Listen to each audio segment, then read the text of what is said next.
मला असं वाटतं कढीपत्त्यामुळे नुसतं एक पर्टिक्युलर फ्लेवर येत नाही, तर पूर्ण जेवणाला त्याची चव येते.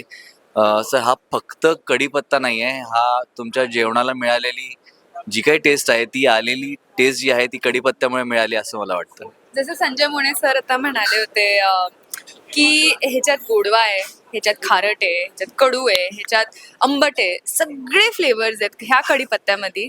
आणि ते तुम्हाला चखावं लागेल 7 नोव्हेंबरला.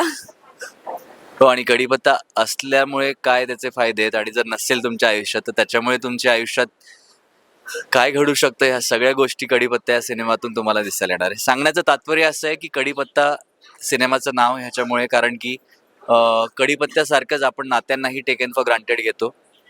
कढीपत्त्याचा उपयोग आपल्याला माहिती आहे, पण त्याचे गुणधर्म आपण विसरतो. आपल्याला आपल्या जेवणाला ज्याच्यामुळे टेस्ट आली किंवा ज्याच्यामुळे स्वाद आला आहे, त्याच कढीपत्त्याला आपण सगळ्यात आधी काढून तो खरकट्यात फेकतो. कुठेतरी नात्यांचंही असंच असतं. जी आपली अतिशय जवळची लोक आहेत, जीवाभावाची लोक आहेत, आयुष्याच्या वेगवेगळ्या टप्प्यांमध्ये ज्यावेळी आपला पुढचा प्रवास चालू होतो, त्यावेळी आपण त्या लोकांना कढीपत्त्यासारखं सहज विसरतो. आणि पुन्हा आयुष्यात ज्यावेळी असे प्रसंग येतात, ज्यावेळी तुमचं आयुष्य बदलून जातं, ज्यावेळी तुमच्या सोबतीला कोणी नसतं, त्यावेळी तीच लोक पुन्हा तुमच्या सोबतीला असतात. तोच कढीपत्ता तुमच्या सोबतीला असतो. अं, असं नात्यांचं एक छान कढीपत्त्याचे जे गुण, उपयोग आणि गुणधर्म आहे, त्यांची एक छान जोडी जमवून आणली आहे आमच्या डिरेक्टर सरांनी नात्यांसोबत. तर मला असं वाटतं सगळ्यांना हा सिनेमा खूप आवडेल. सगळ्यांना रिलेटेबल आहे. त्यामुळे 7 नोव्हेंबरला आपण सगळ्यांनी हा सिनेमा बघावा, ही आपल्या सगळ्यांना विनंती. थँक्यू. बरं रिद्धी, हा तुझा पहिला सिनेमा होता मराठीतला आणि सगळी कास्ट तुझ्यासाठी नवखी असेल, नवीन असेल. काय एकंदरीत एक्सपिरियन्स आणि सगळ्यात मस्तीखोर सेटवरती कोण होतं? आय थिंक सगळ्यात मस्तीखोर अक्षय तंगसाळे हा कुठे आहे, इथंच कुठेतरी आता पण मस्ती करत असेल तोच होता. आय थिंक जर तुम्ही त्याचं काम बघितलं किंवा त्याला इन पर्सनही बघितलं, he is a true comedian. म्हणजे तो ऑन अँड ऑफ स्क्रीन तेवढाच फनी आहे, तेवढाच एंटरटेनिंग आहे. आणि everywhere we go we used to be like, अरे अक्षयचे सीन व्हायला पाहिजे रे, का तो पाहिजे इथं, कारण तो सेटवरती असला की सगळे हसतच असतात. आम्ही खूप मज्जा केली त्याच्यासोबत. But apart from him I would still say every single person on set has been the kindest, nicest, most humble, real people to work with. Vishwas sir असो किंवा स्वप्नील असो किंवा गार्गी मॅम असो, संजय सर असो, Shubhangi ma'am, and specially Bhushan, because of course आमचे scene सगळ्यात जास्त एकत्र होते. आय फील लाईक मला असं वाटलंच नाही की मी आणि भूषण असं पहिल्यांदा भेटतोय किंवा पहिल्यांदा वर्क करतोय. आपली जी केमिस्ट्री होती आमची, म्हणजे मला नाही बोलायला पाहिजे पण मी बोलते की आमची केमिस्ट्री जेन्युइनली मला रिअल वाटायची. मला असं वाटायचं की ह्या केमिस्ट्रीवरती असं वर्क करायची गरज नाही आहे, because we both a very honest people and that honesty shows on screen. आणि म्हणून आमची केमिस्ट्री खूप उभरून आली आहे ह्याच्यात. एखादा सीन असा जो करायला डिफिकल्ट गेला किंवा खूप छान झालाय तुमचा सीन दोघांचा? आय वुड से जे ट्रेलरमध्ये तुम्ही एक शॉट बघितला असेल, जेव्हा मीरा बोलते की मला असं वाटायचं की आरसा खोटं नाही बोलत, तो जो एक सीन आहे तो आमचा एक खूप ड्रमॅटिक, खूप कन्फ्रंटेशनल सीन आहे, ज्याच्यात आमचं एक पीक भांडण चालू आहे. That is the first reaction to the misunderstanding that happens.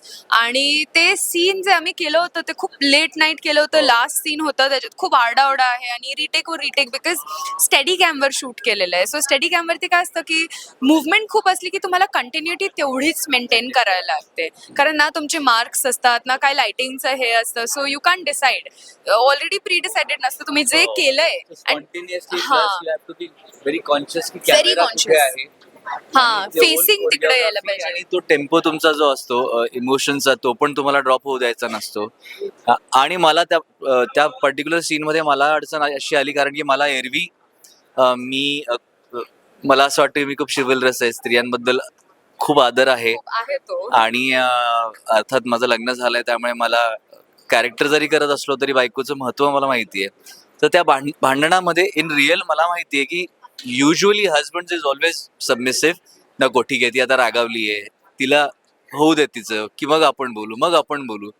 अशा वेळी असं झालं की पूर्ण सीन होत आला तोवर मला असं झालेलं की अच्छा, हिचं झालं की मग मी बोलतो. सो मला आमचे विश्वास सर येऊन म्हटले, भूषण सर, अहो हे भांडण आहे, नवरा बायकोचं भांडण आहे. अहो म्हटलं, सर माझं भांडण असंच होतं. मी नाही भांडत, मी फक्त ऐकतो. ते म्हटले नाही नाही अहो आपल्या सीनची रिक्वायरमेंट आहे, तुम्हाला भांडावं लागेल. आणि हा वेट करतो तर माझा असं नाही आहे की मी वेट म्हणजे मी त्याला चान्स देईल बोलायला. मला जर भांडण करायचं चान्स मिळाला मी नॉन स्टॉप धडधड धडधड हो चालू आहे. आणि श्वास म्हणजे ते ब्रिदिंग स्पेस देतच नाही मध्ये भांडताना, जसं काय ही फुल तलवार घेऊन रेडी असते. सो पण हो, that was a challenging scene. Plus there are some emotional scenes, ते पण डिफिकल्ट होते. बट मला असं वाटतं की आम्ही सगळ्यांनी एक प्रामाणिक प्रयत्न केलाय. आत्तापर्यंत ज्या लोकांनी सिनेमा बघितलाय त्यांच्याकडनं जे काही रिव्ह्यूज मिळालेत, मला असं वाटतं की लोकांना सिनेमा भावतोय. आम्ही अजून सिनेमा बघितलेला नाहीये, फक्त डबिंग करताना जेवढं पाहता आलं तेवढंच बघितलंय. पण आम्ही पण तेवढेच उत्सुक आहोत जेवढे तुम्ही सगळे आहात. काय सांगशील?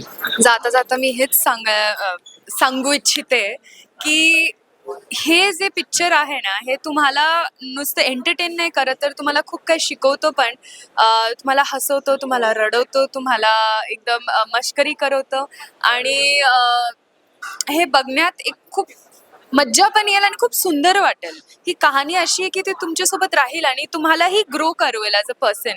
आपण खूप वेगळे एक्सपिरियन्सेसतून ग्रो होतो आणि खूप वेळा आपण फक्त एक्सपिरियन्स नाही तर ऑब्झर्वेशननीही ग्रो होतं. तर ही अशी पिक्चर आहे की ते ऑब्झर्व करा, त्याला बघा, त्याचं सार घ्या आणि त्याच्यातून शिका की कसं आयुष्य जगायला हवंय आणि कसं लोकांना ते महत्त्व द्यायला हवंय ज्यांना आपण ग्रांटेड घेतो.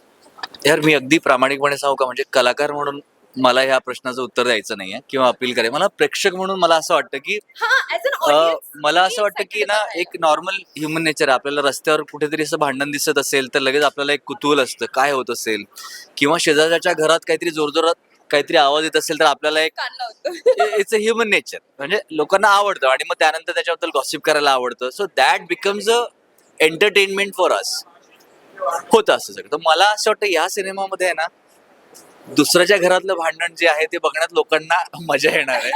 आमच्या घरात झालेलं भांडण बघून लोकांची एंटरटेनमेंट होणार आहे. पण ॲट द सेम टाइम त्यातनं खूप काही शिकायलाही मिळणार आहे. जसं मी आधीच सांगितलं की नात्यांचा गोडवा, त्यातले उतार चढाव, प्रेम, वेगवेगळ्या फेजेस मधलं प्रेम असेल आणि इव्हेंच्युअली त्याचं महत्त्व, त्याचं गुणधर्म, हे सगळ्या गोष्टी एक अतिशय सुंदर पद्धतीने आम्ही या सिनेमात मांडल्या आहेत. मला खात्री आहे की तुम्हाला हे सगळं नक्की आवडणार आहे. त्यामुळे तुम्ही हा सिनेमा नक्की बघावा 7 नोव्हेंबरला, ही माझी तुम्हाला सगळ्यांना विनंती आहे. धन्यवाद. थँक्यू.